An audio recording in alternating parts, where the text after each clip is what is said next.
Pauta em debate. Oferecimento Village de Engenho. Fone 3154-8004. Bateria Impact e Construtora Prestes. Olá, boa noite. Estamos no ar com o Pauta em Debate para toda a região de Londrina pela TV Tropical, canal 7. Também para Maringá e região pelo canal 15, para Cianorte e região pelo canal 46 e também para Campo Mourão e região pelo canal 12.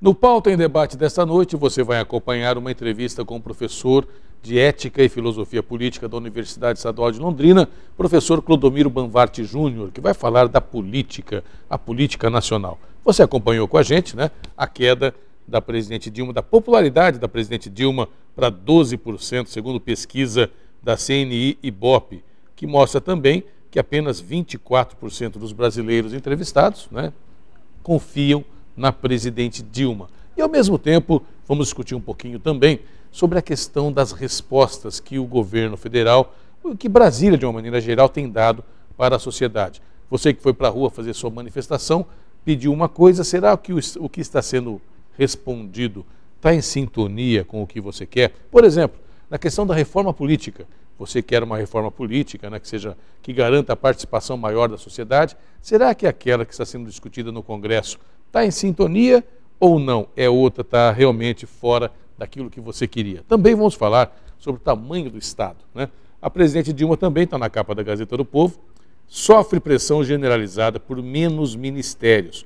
Nós chegamos a 39 ministérios no Brasil, sendo que Sarney tinha 29, ou seja, 10 ministérios a mais. Mas será que isso realmente tem a ver com o tamanho do Estado, com o gasto? Reduzir ministérios significa reduzir gastos ou apenas é uma medida paliativa? De repente vai lá e fecha 2 ou 3 ministérios e parece que está tudo certo. É isso que nós vamos discutir com o professor Clodomiro Banvarte Júnior no Pauta em Debate desta noite, logo depois do nosso intervalo comercial.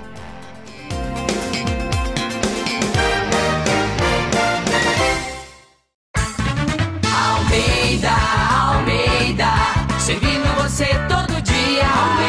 Almeida, você sabe, é mais barato. Almeida está sempre ao seu lado. Almeida, com preço e qualidade, bom atendimento e variedade. Almeida servindo você todo dia. Almeida Mercados. Almeida Mercados, servindo você. Almeida. Você vai conhecer agora um ótimo lugar para a sua família morar. Residencial Vista Alegre. Condomínio de casas prontas para morar. Com área privativa de 89 metros quadrados. Infraestrutura completa com área de lazer e portaria, em ótima localização. Na Avenida Brasil, em Cambé, com fácil acesso para toda a região. Residencial Vista Alegre, incorporação Construblock. Vendas Imobiliária Condor ou pelo fone 3254-3424. Mizumi Veículos e L200 Triton, o melhor 4x4.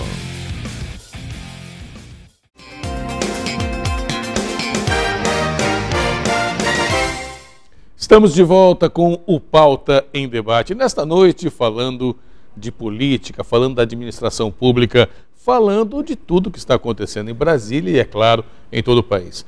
Conosco nesta noite o professor de Ética e Filosofia Política da Universidade Estadual de Londrina, Clodomiro Banvarte Júnior. E eu já vou, antes de cumprimentá-lo, eu vou mostrar aqui, recentemente os jornais deram espaço, nós já falamos disso aqui também, que a aprovação do governo Dilma caiu para 12%. Quem confia na Dilma, no governo do presidente Dilma, caiu de 51% para 24%. E aqueles que consideram o governo ruim ou péssimo bate 64%, segundo pesquisa realizada recentemente. Professor Clodomiro, seja muito bem-vindo. Ótima noite. Obrigado, Luiz. Uma boa noite a todos. A pesquisa surpreende pelos números ou ela está bem dentro do sentimento da sociedade? Ela expressa o sentimento da sociedade, do meu ponto de vista, e ela, na verdade, ela está paralela com a penúltima pesquisa que foi apresentada, onde ela tinha uma aprovação, uma popularidade na faixa de 13%. Agora, acho que o importante também colocar, Luiz, é que não só a questão da aprovação do governo está em baixa, mas a aprovação do próprio Congresso Nacional também tem um índice menor que a aprovação do próprio governo. Na penúltima pesquisa, você tinha 13 para Dilma e 9 para o Congresso Nacional. É uma desaprovação que ultrapassa aí os 50% em relação ao Congresso Nacional. Então, isso é preocupante, por quê? Porque não é só a questão da governabilidade em si, ou seja, só voltado para o governo, mas é a questão do sistema político como um todo que está sendo colocado em xeque pela sociedade. É aquele jargão que a gente vê na internet, e isso não me representa, ganhando um pouco mais de força, alguns até pedindo medidas extremas, nós já falamos sobre isso, a questão de intervenção militar, impeachment, é uma insatisfação? É uma insatisfação que, durante esses 30 anos de redemocratização, nós tivemos a conquista do sistema representativo, no contexto da democracia brasileira, mas nós temos agora o quê? Uma presença muito forte da sociedade reivindicando uma inserção na participação. Eu creio que nós estamos vivendo aí um processo que nos leva de uma democracia representativa para uma democracia participativa. Muitos teóricos apontam que a democracia ela deveria hoje se pautar para uma democracia deliberativa. Não só a participação, mas também que nós, setores sociais, tivéssemos uma participação no sentido de deliberação em relação à gestão do próprio âmbito governamental. E acho que essa insatisfação que hoje é expressa em razão da crise econômica, da crise política que nós vivenciamos, ela também perpassa pela refundação da própria democracia brasileira, nos levando uma democracia representativa para uma democracia mais participativa. Eu vou colocar o dedo na ferida, minha amiga, e você vai falar, Luiz César, mas será? Tudo bem, o PT, inclusive, propôs uma proposta de uma democratização, criando aí câmaras, criando conselhos, que foi, inclusive, rechaçado pelo Congresso Nacional. E boa parte da sociedade também reagiu negativamente. Uma proposta que previa que em cada instituição, em cada instância de poder, houvesse uma participação maior da sociedade. Isso foi rechaçado, até porque falava-se que, com isso, o Legislativo perderia força. Está errado? Olha, naquela questão do decreto da presidente Dilma, que instituiu o sistema de participação nacional, ela, na verdade, ela não afetaria, do meu ponto de vista, a questão legislativa. Por quê? Porque aqueles conselhos, eles estavam vinculados diretamente à administração pública na esfera executiva. Então, seria suporte para nortear algumas políticas governamentais da administração pública no sentido de consulta, ou seja, seriam conselhos consultivos e não deliberativos. Então, naquela ocasião do ano passado, me parece que essa regulamentação dos conselhos, eles não tinham absolutamente nada a ver com a questão legislativa. Nós tivemos, sim, uma recusa por parte do Congresso em relação a esse decreto, por questões, inclusive, do ponto de vista judicial, do ponto de vista legal, mas me parece que era muito mais uma reação do Congresso Nacional em relação à derrota sofrida na eleição passada, ou seja, na semana seguinte que a presidente Dilma foi eleita, o Congresso Nacional colocou isso em pauta e foi veementemente rechaçado. Do meu ponto de vista, analisando aí alguns analistas que trabalham com a questão da participação, da democracia participativa, eles avaliaram negativamente a postura do Congresso. Por quê? Porque isso não teria uma interferência direta no Legislativo, mas reforçaria as condições pelas quais a população poderia participar dentro de determinados conselhos, como nós já temos hoje, Conselho de Educação, Conselho de Saúde, nos municípios, no Estado e na esfera federal. Seria uma forma de ativar a participação pública. Um grande risco disso, esses conselhos poderiam ser cooptados, ok, mas a participação social, ela corre esse risco, inclusive no sistema eleitoral. A eleição que permite a participação de todos nós, cidadãos, no processo de escolha dos nossos representantes, ela também é passível de manipulação. Então, corre-se um risco, mas é um risco que me parece saudável, ou seja, vale a pena correr esse risco desde que você incorpore cada vez mais a participação social nas decisões governamentais. Isso não vai, por exemplo, engessar mais ainda? E a gente fala isso com relação a uma preocupação com relação também aos resultados. Quando uma amiga que está assistindo a gente em casa fala, Luiz César, eu fui ao posto de saúde da minha cidade e não tinha médico, que é uma reclamação constante, e o prefeito disse que tem que fazer concurso, e o concurso demora 90 dias, e tem, enfim. Ou quando a pessoa vai até pegar um remédio na farmácia popular e não tem remédio porque a licitação que é obrigatória acabou demorando, houve um recurso de uma parte interessada e demorou e não entregou o produto. Isso é um chamado engessamento da gestão pública, né? Que é importante ser feito para que você tenha clareza, lisura no processo de compra, no processo de contratação, mas também que acaba, queira ou não, engessando, fazendo com que as decisões demorem mais tempo para produzir efeito. Com relação a esses conselhos, eu percebo que em alguns casos os conselhos hoje são deliberativos, mas já servem quase que como lei as suas deliberações. Porque, claro, aquele cidadão da oposição ao prefeito, quando pega uma decisão do conselho dizendo, olha, tal assunto não deve ser tratado dessa forma, embora não tenha força de lei, se o prefeito não observar aquela orientação do conselho, ele vai no Ministério Público e fala, olha, está desconsiderando. Quer dizer, há toda uma questão judicial também que acaba acontecendo. Esse processo não acaba engessando tudo isso ou vale a pena correr também esse risco? É aquela questão, a democracia ela tem um custo em todos os seus aspectos. Agora, tem um lado positivo e um lado negativo. O lado negativo talvez é você pegar aquele cidadão de surpresa que vai ao posto, não tem o medicamento e ele não entende todo esse mecanismo que dificulta que o medicamento esteja ali à sua disposição. Ou que ele não entende, por exemplo, por que o médico não está disponível em razão de uma contratação que demora meses pela administração pública.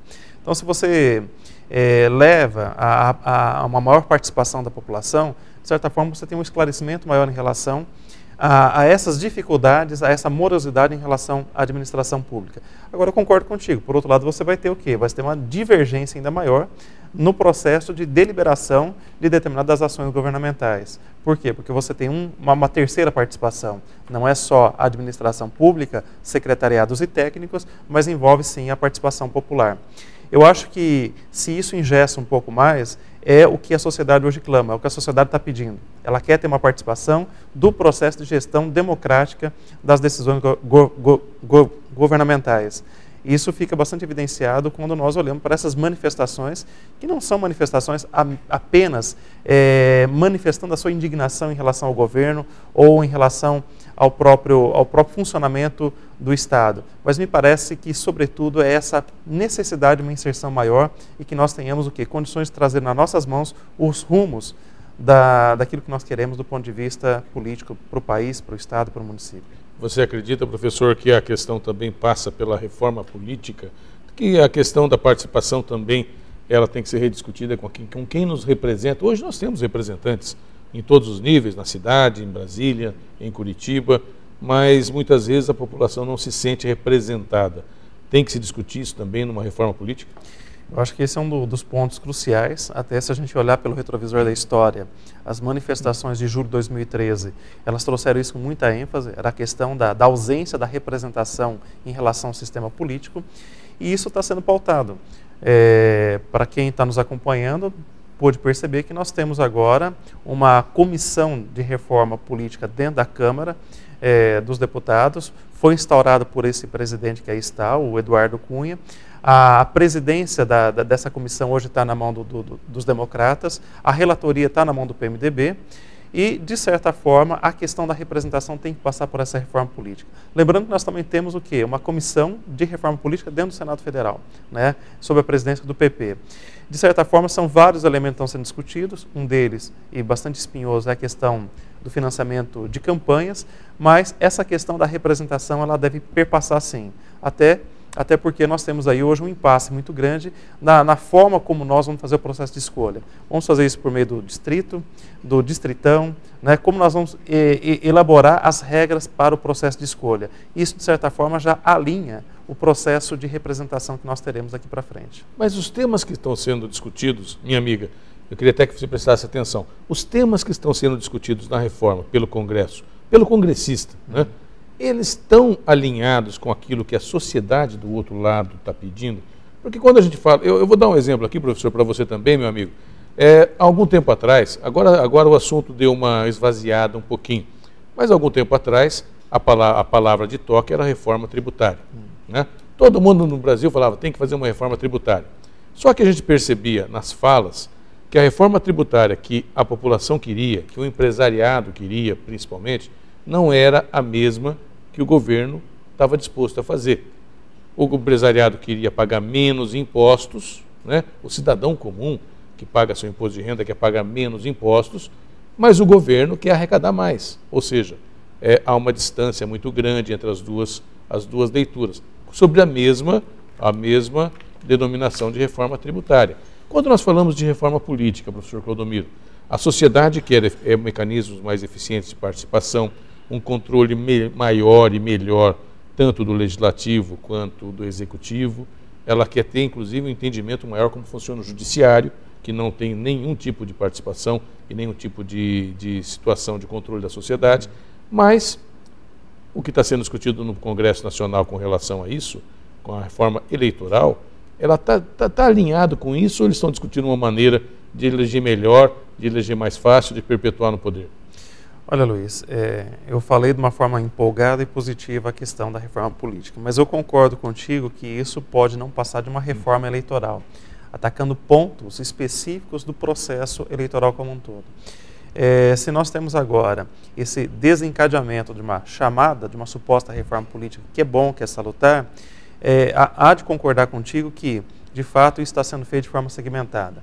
Até porque, qual elemento que me parece primordial que está sendo colocado? É a questão do financiamento de campanha. Esse é um elemento bastante nevrálgico para tudo que nós estamos vendo aí do ponto de vista da corrupção no país. Ok. Agora, o problema maior é que os partidos estão sentindo na pele uma dificuldade de captação de recursos para gerir o processo eleitoral daqui para frente. Veja, Lava Jato tem demonstrado isso. Você tem um processo de promiscuidade de dinheiro público que tem entrado nas campanhas eleitorais via a rúbrica de interesse privado, de doação privada. Então, esse é um elemento que tem que ser colocado em pauta, né? Tem que ser colocado e discutido. E qual é a resposta primeira que foi dada em relação a essa dificuldade dos partidos? Olha, vamos mexer no fundo partidário. Vamos elevar o fundo partidário de 280 milhões para mais de 800 milhões. E veja, uma elevação feita num período de ajuste fiscal, num período que o Estado tem que ter uma economia muito grande. Agora, mesmo que você tenha uma cifra de quase 1 bilhão funcionando, né, fomentando dinheiro no fundo partidário, as nossas eleições, sobretudo a última eleição, ela chega a 5 bilhões. Então, o próprio fundo partidário não é suficiente para esse derrame de dinheiro que nós temos dentro do sistema eleitoral. Então, me parece que o Congresso está chamando para si a necessidade de repensar a questão do financiamento de campanha, até porque nós temos uma ação direta de inconstitucionalidade no Supremo Federal, 6-1, né, que o STF já tinha sinalizado que iria se colocar de forma contrária, né, assegurando a inconstitucionalidade do financiamento privado de campanha.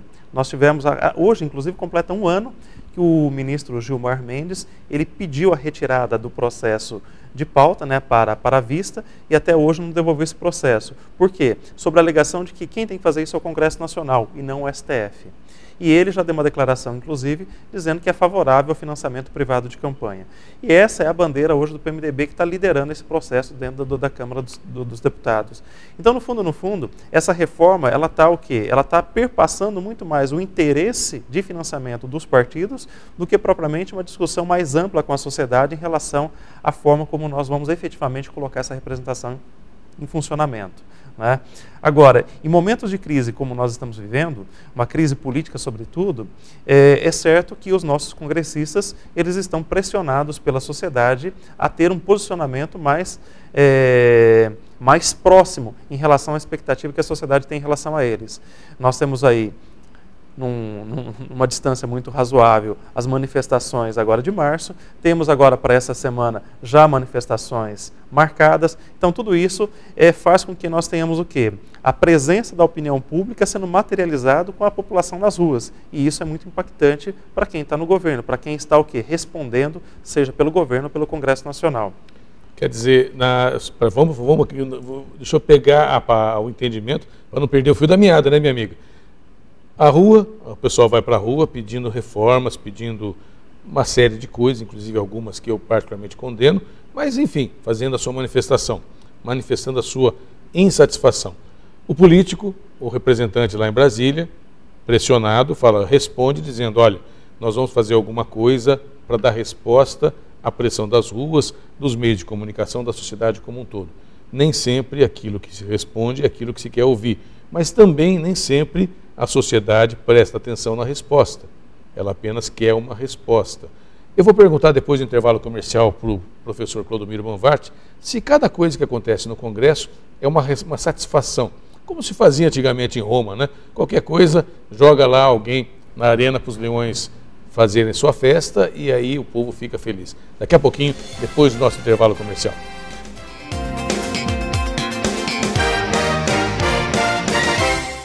Mizumi Veículos e L200 Triton, o melhor 4x4. Almeida, Almeida, servindo você todo dia. Almeida, Almeida, você sabe, é mais barato. Almeida está sempre ao seu lado. Almeida, com preço e qualidade, bom atendimento e variedade. Almeida servindo você todo dia. Almeida Mercados. Almeida Mercados, servindo você. Almeida.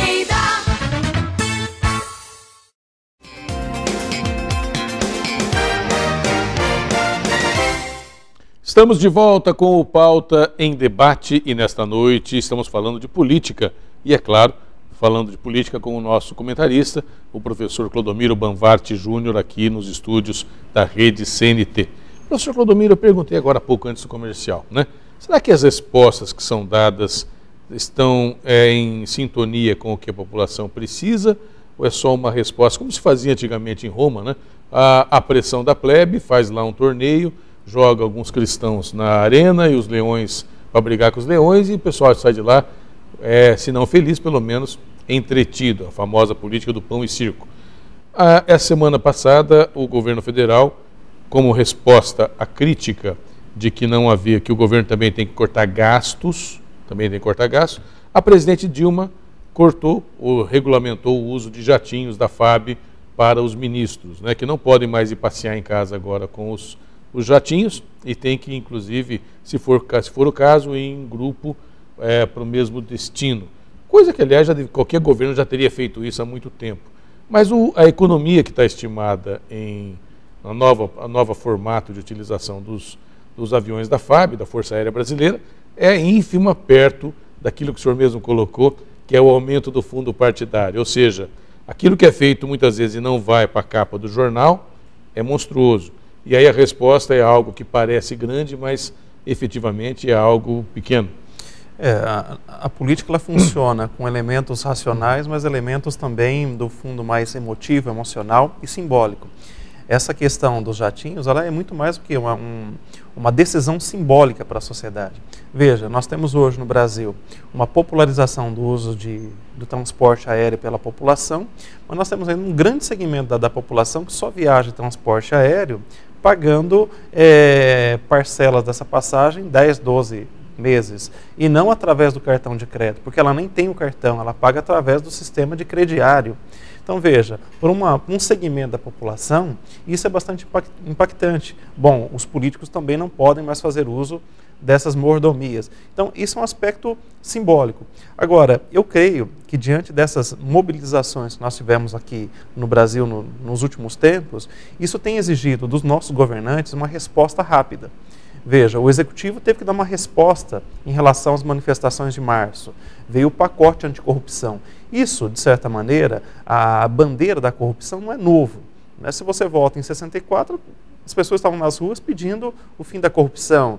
O PT, na década de 90, saiu às ruas pedindo o fim da corrupção. Veja, é uma questão recorrente na cultura brasileira, mas a resposta do governo ela teve que ser imediata. E eu fico até pensando agora, qual vai ser a resposta do governo em razão das mobilizações agora do dia 12 de abril, se de fato elas alcançarem a proporção que alcançaram até esse momento, não é? Então, o próprio Congresso Nacional, em matéria recente agora publicada pelos jornais, demonstrou, nós nunca tivemos, nos últimos 20 anos, tantas medidas aprovadas pelo Congresso no mês de fevereiro, como nós tivemos nesse mês agora que se passou, fevereiro e março. Então, há de fato uma articulação na tentativa de dar uma resposta à sociedade. Agora, a sociedade tem que ficar atenta que essas respostas não necessariamente estão colocadas na pauta que está na rua, né, que estão nas ruas. São respostas mais paliativas, simbólicas, do que propriamente de um fundo estrutural de mudança a médio e curto prazo. Aliás, até tocando nesse assunto, a Gazeta do Povo trouxe aqui recentemente uma capa onde diz aqui, ó, Dilma sofre pressão generalizada por menos ministérios, né? E também, é claro, trouxe aqui a matéria interna, Tem um gráfico aqui muito interessante, esse gráfico verde e amarelo, onde mostra aí a quantidade de ministérios de cada presidente, né? Então, Sarney tinha 20 e poucos, Collor 27, Itamar 25, aí FHC foi para 31, Lula 32 e Dilma 39, né? Inclusive, eu quero citar aqui a fala da senadora do Paraná, Gleisi Hoffmann, colocada na capa da Gazeta, dizendo que, na opinião dela, o corte de ministérios não vai reduzir o custo da máquina governamental. E fazendo um paralelo também com essa questão de reduzir ministérios, também acontece na cidade de Apucarana uma queda de braço entre o legislativo, a população, tendo no meio também o judiciário, pela questão do aumento de cadeiras da Câmara de Vereadores. Alguns querem aumentar as cadeiras de vereadores, e acontece isso em muitas cidades, e outros dizendo que isso só vai aumentar os custos. Mas, na verdade, eu tenho particularmente uma visão um pouco diferenciada. Não é a quantidade de vereador ou de ministério, mas como eles trabalham em prol da sociedade, o quanto eles gastam. Até porque reduzir ministério pode também ser uma resposta apenas simbólica. Exatamente. É óbvio que nós tivemos aí um crescimento exponencial dos ministérios, até para que ocorresse essa acomodação da base aliada. A forma do nosso presidencialismo de coalizão, ele acaba o quê? Ele acaba fazendo com que o governante ele invada espaço do Estado para que isso traga benefício para os grupos que se encontram no poder. Agora, nós estamos vivendo uma situação tão caótica que eu diria o seguinte, não dá nem para chamar o que nós temos de presidencialismo de coalizão. Nós temos hoje um presidencialismo de colisão, né? E isso acaba o quê? Acaba fragmentando essa expansão. Veja, quem propôs isso? O próprio PMDB. Por quê? Porque se viu alijado de parte de importantes ministérios. E isso é interessante por quê? Porque o PMDB, na queda do ministro Cid Gomes, né, ele se viu numa situação que ele não pôde nem reivindicar esse ministério. Por quê? Porque ele estava colocando a bandeira da diminuição dos ministérios. Então, olha, nós não podemos reivindicar o ministério se nós estamos propondo a diminuição dos ministérios. E eu acho que isso foi um elemento importante e acertado da presidente Dilma de colocar um nome realmente que vem de dentro da academia, né? Está tomando posse hoje o novo ministro da Educação, que é um filósofo da USP, o professor Renato Janine Ribeiro. E ele, de fato, tem uma experiência muito grande na educação, na questão da avaliação, e me parece que é um nome que pode contribuir para esse ministério, já que nós estamos falando de uma pátria educadora como lema desse governo. Então, nesse aspecto da própria situação, da confusão criada entre Congresso e Planalto, nós tivemos um resultado positivo, né, que me parece que é muito menos simbólico e muito mais pragmático, no sentido de que nós podemos ter aí um resultado positivo dentro dessa pasta. O que não ocorreu, por exemplo, na nomeação de grande parte dos ministérios que nós tivemos aí em janeiro, na nomeação desses ministérios. Então, de fato, você tem o quê? Você tem uma situação de crise instaurada que ela vai, de certa forma, ainda que negativamente, revendo ou recolocando pontos que negativamente acaba produzindo resultados positivos. A própria reforma política que nós falamos há pouco, que é mais uma reforma eleitoral, ainda que negativamente, num contexto de crise, não pensando o país a longo prazo, mas tentando dar uma resposta a uma crise instaurada, isso pode reverter em determinados benefícios a médio prazo.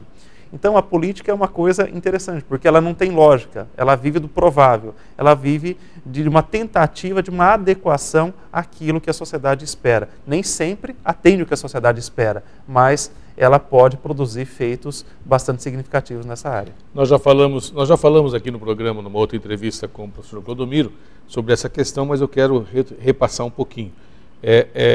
Boa parte do que está acontecendo em função também do Eduardo Cunha e do Renan Calheiros, uma postura nova em relação ao governo federal, leia-se PMDB, né? Uma postura nova, pelo menos, a direção que o PMDB conseguiu emplacar no Senado da República e também na Câmara dos Deputados.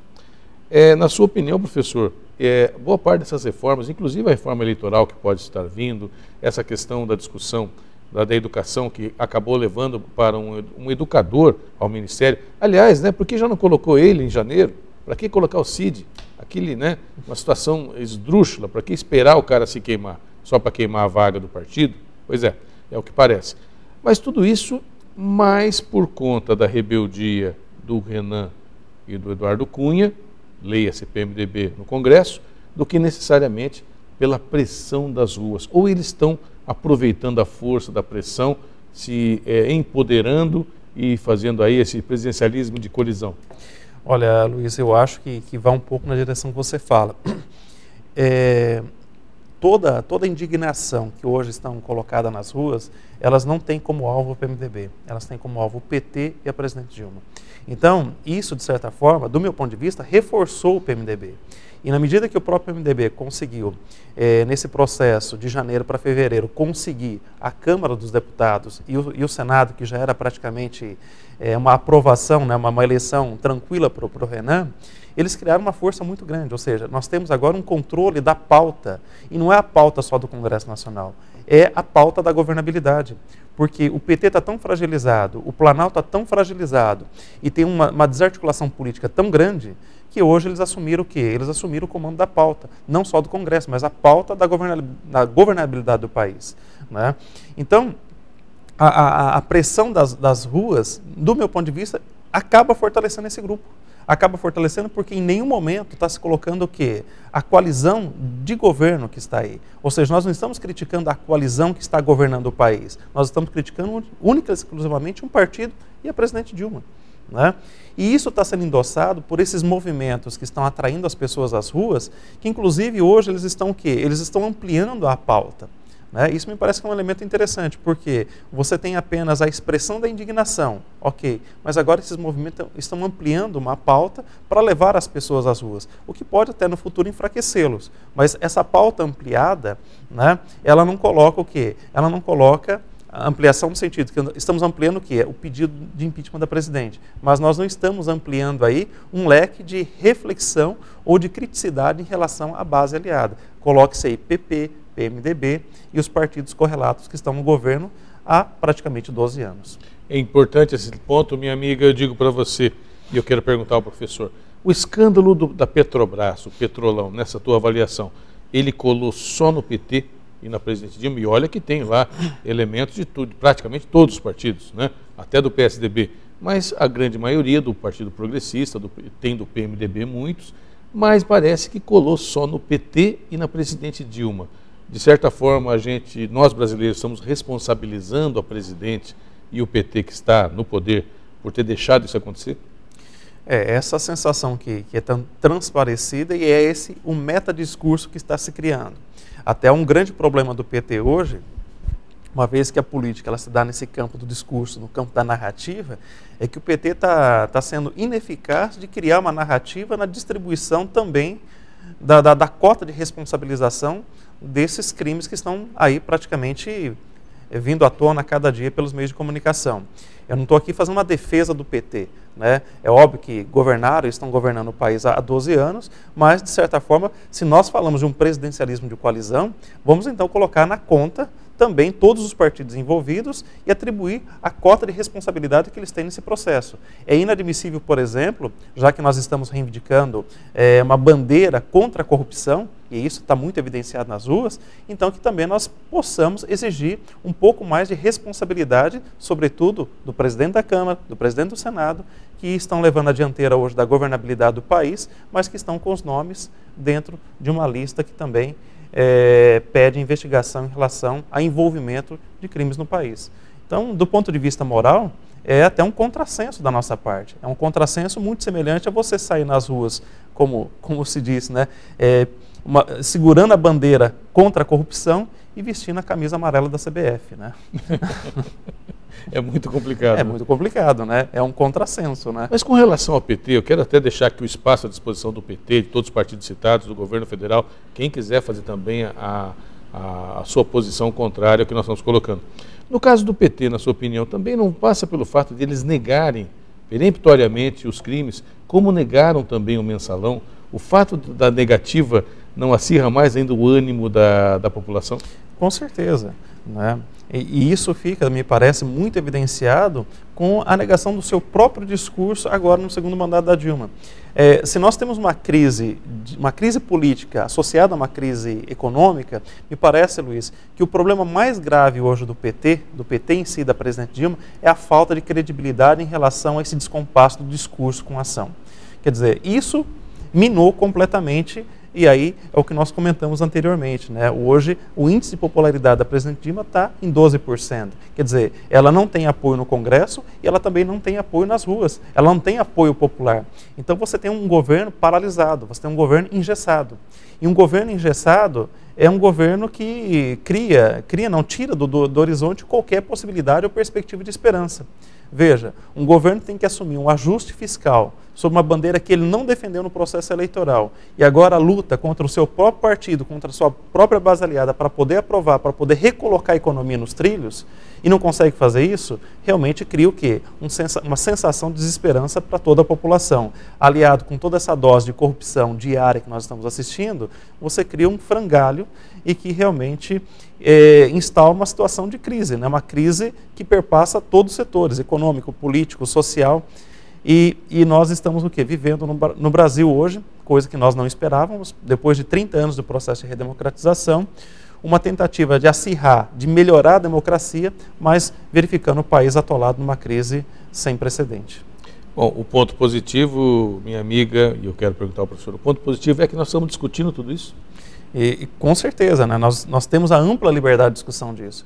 E a discussão é importante porque ela é a possibilidade de uma tematização crítica do ponto de vista social em relação a todos esses pontos. A democracia ela tem esse aspecto importante. Ela permite a possibilidade de ser recriada a todo momento. E o que permite isso é a liberdade que todos nós temos dentro do processo democrático.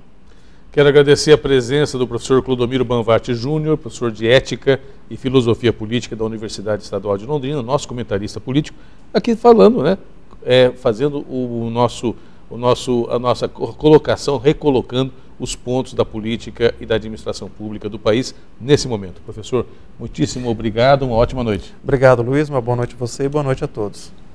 A gente vai para o intervalo comercial, daqui a pouquinho mais informações aqui no Pauta em Debate. Um minutinho só, eu já volto.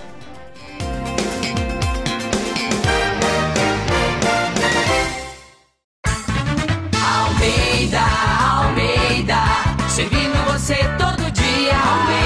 Almeida, você sabe, é mais barato.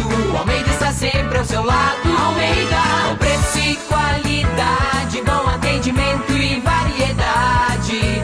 Almeida servindo você todo dia. Almeida Mercados. Almeida Mercados, servindo você. Almeida. Mizumi Veículos e L200 Triton, o melhor 4x4.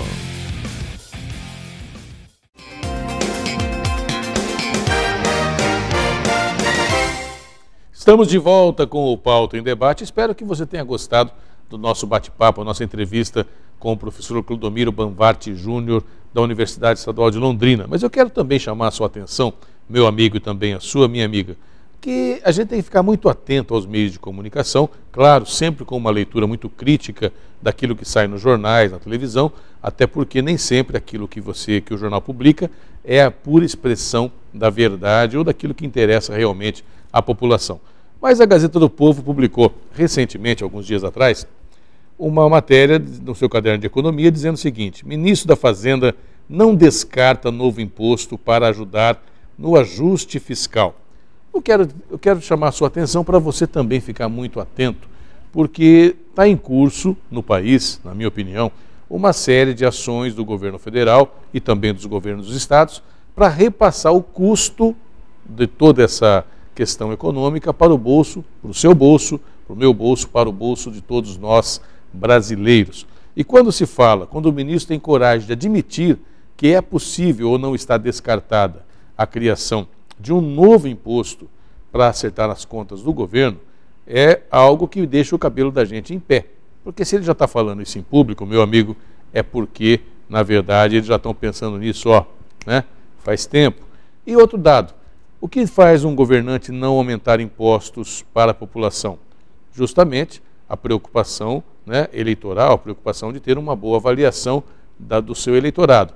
Como pelo lado da presidente Dilma, segundo a pesquisa que eu mostrei agora há pouco, caiu para 12%, então nesse quesito a presidente Dilma não tem que se preocupar, ela já está queimada com a população segundo a pesquisa. Então, criar um imposto novo ou aumentar os impostos não vai fazer estrago maior na sua imagem, que já está bem estragada. Então, é aí que mora o perigo, porque quando está nessa situação, o governante acaba falando, bom, já não tenho mais nada a perder, né? Eu já estou realmente no fundo do poço, então vou aumentar imposto, arrecado mais, começo a fazer obras, começo a fazer a economia crescer, porque daí a população começa a gostar mais de mim. E aí, é claro, a conta passa para você, para todos nós. Lembrando que você está pagando uma gasolina mais cara, você está pagando a energia mais cara, enfim, insumos e, por extensão, transporte coletivo, transporte de bens, que vão também impactar no preço dos produtos no supermercado. Tudo isso no chamado ajuste fiscal que o governo está fazendo, o ajuste que vai parar no seu bolso. Agradeço muito a sua atenção, o carinho da sintonia. Nós voltamos no próximo Pauta em Debate. Boa noite.